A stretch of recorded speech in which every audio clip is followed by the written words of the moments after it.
Hello, it's Stu here from Tiny House and Offgrid Resources. Today it's time for bread making in a Housetruck kitchen. This is my friend Larissa's bread recipe. Larissa travels the country each summer on horseback and is pretty self-sustaining as she travels. She carries as little as possible and bakes her own bread on the fly.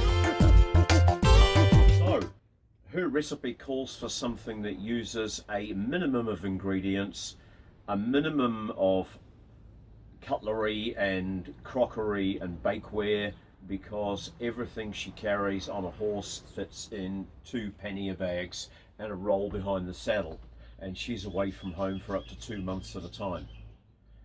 It's the world's simplest bread recipe that I've found yet. It's a very basic bread that doesn't need to be left to rise. You actually rise it on a low oven for 15 minutes and then just turn the oven up to the normal baking temperature.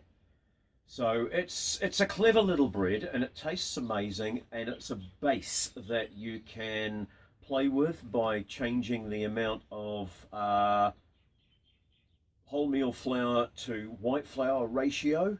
It's 4 cups of flour. You can do 2 of each, 1 of the other, and 3 of those, whichever way round you like it. I play with it, make different things, and then I'll throw in half a handful of sunflower seeds or some fennel seeds or coriander seeds, whatever I've got, just to give it that little zing when you bite into one.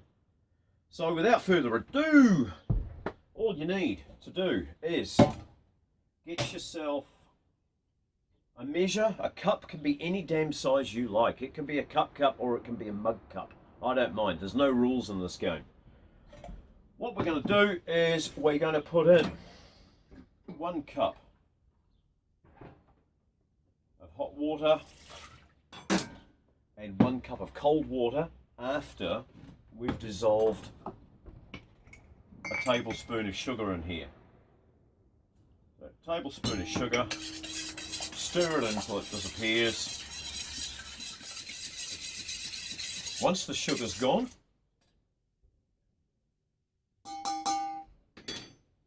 don't know how successful that is because you can't see around corners. The liquid stays flat. Okay.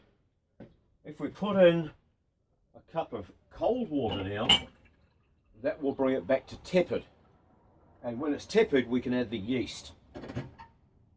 We've just added 1 tablespoon of sugar. We're now going to add 1 tablespoon of yeast after we've put cold water in to bring it back to tepid. The sugar's in here to give the yeast something to feast on. There we go, tablespoon of yeast. Stir that in. Make sure you do, because it clogs up into a ball really easily, and that can be hard to undo. There's always a bit sticks to the spoon. Make sure you rub it off and get it all in.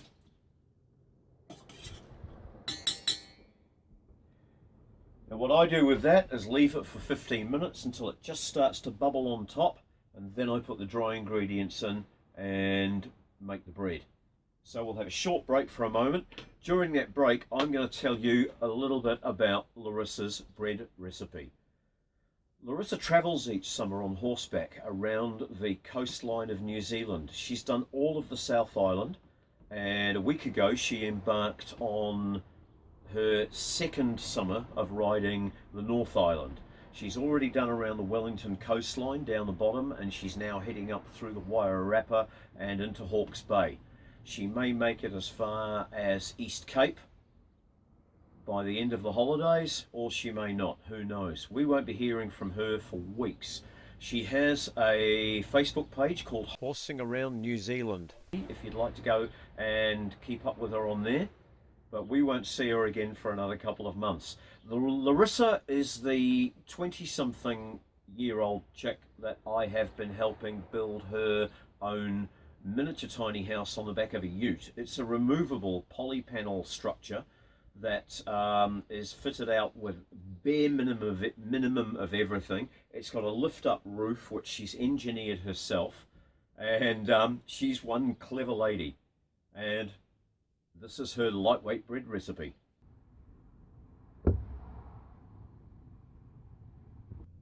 Okay, we're back. The yeast. Okay, we're back. The yeast is busy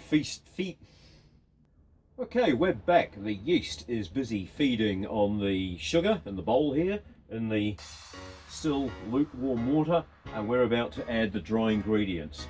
The dry ingredients are a teaspoonful of salt and 4 cups of flour.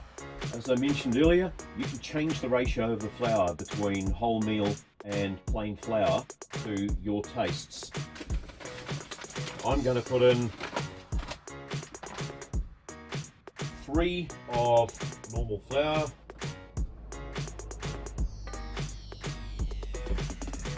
and 1 of wholemeal, because I'm putting a few other wholemealy type things in as well. Seeds, so I don't want it to be like a muesli bar. I want it to be like a loaf of bread.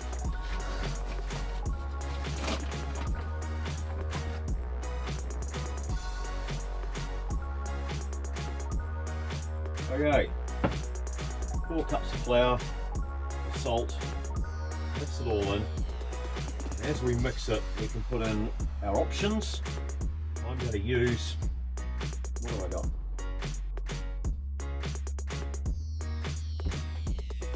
Fennel seeds, and I've got some coriander up there too.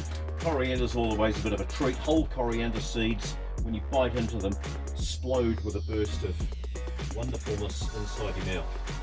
So there's a sprinkling of fennel.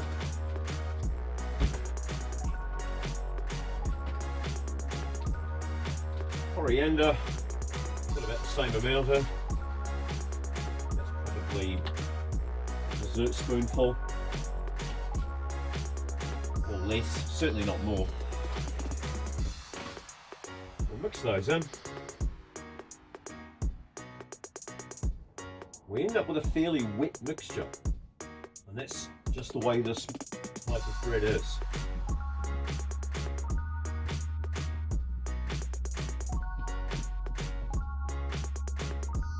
Minimal mixing, no kneading at all. Once that's done, ready to fork that out, put it into a baking tin and put it into a coal oven. Then we turn the oven on and we let the oven heat up to 100 degrees Celsius, which is, I think it's about 180 in the Neanderthal measurements.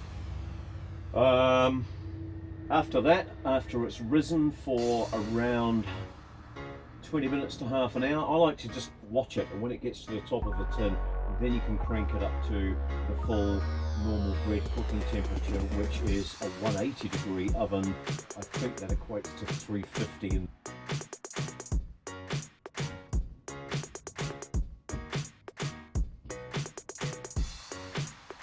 Right, so now we need a relatively spider-free baking tin. Yeah, that's alright, no spiders on that one. I don't use a dedicated loaf tin because living in a house truck, everything has to do at least 2 jobs. So this is a cake tin and a bread tin. I just make large round loaves.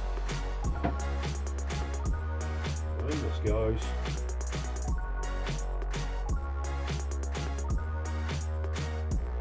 Just a little wetter than a bread mix that you might be used to. That's wet enough. Just bring into the corners with a bit of a poke and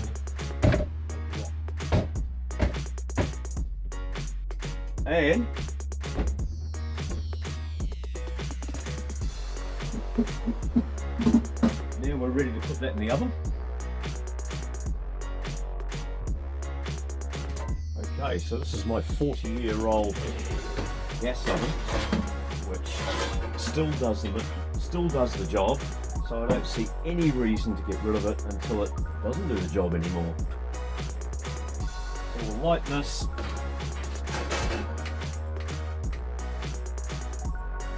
and put the loaf in the middle, and we'll turn it right down.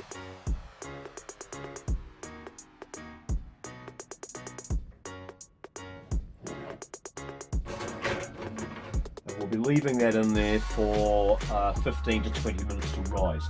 When it gets to the top of the tin, I'll crank it up to the full temperature and give it about another 30 minutes. Smaller loads take less time. In this tin, I do extend it a little bit. Okay, now thank you for putting up with the extra bright light coming in from the window there. I know that it doesn't make for good filming, but in a house truck, it's only the tiniest of benches. It is where it is, and it's the middle of a hot New Zealand summer, so it's just baking outside. Now it's baking in here too. This has been on a low oven for a little time, about 15 to 20 minutes, and it's now risen to the top of the tin. So I'm going to bring the oven up to full noise, close the door again, and take a quick look at the time, and I'm going to give that 15 or 20 minutes until it starts to brown on top, and that's it. And here we are. I've given this a little longer. I've given this 50 minutes. It's been in for a good 10 minutes longer than I would normally do. I've just been very happy with the way it looks. I don't think it's going to be overcooked.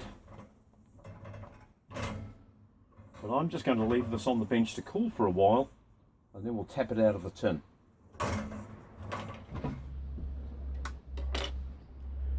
And here we go, the final phase. Make sure it's cooled down enough to pick up and turn the thing out. That, if I can find the bread knife, that's the way you do it. Where's my bread knife? There's my bread knife.